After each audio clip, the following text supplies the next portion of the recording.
The Whiskey Smash, a drink which is named after your mate who after a few bourbons reckons they could take on and defeat a gorilla in hand-to-hand combat. And they don't need 99 men for backup because they've been doing MMA training for 2 months. I'll admit, I've been like an absentee father on this channel, but I'm not turning up as an uninvited guest at your wedding day or at Christmas when you settle down and have a family. I've been finishing up on my house and I'm happy to tell you all I've accepted an offer, so I'll be making videos, but the frequency might go down a little for the next couple of months. But once moved and settled in, I have some really big things lined up for this channel, so watch this space and thank you for your loyalty. Ingredient lineup: bourbon whiskey, gone for Buffalo Trace, which is one of my favourites, simple syrup, 5 big mint leaves, and then you want around 4 to 5 slices of lemon. Aim to get one of those Italian style ones which are really fragrant and have a lot of oils in the skin, and it's well worth it flavour wise. Let's kick this one off by adding our slices of lemon and follow up with the mint leaves.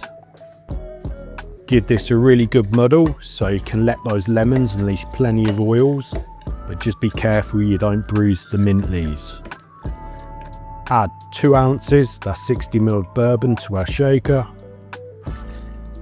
Add 3/4 of an ounce, that's 22.5 ml simple syrup. Add ice, and as we have a lot of ingredients in the tin, I'm going to shake this for at least 15 seconds or until the tin feels super cold. History wise, this drink is related to Julep cocktails and you're thought to have been a creation of Jerry Thomas, but the modern versions we serve today were a Dale de Groff recipe from the 1980s, which have really stood the test of time exceptionally well.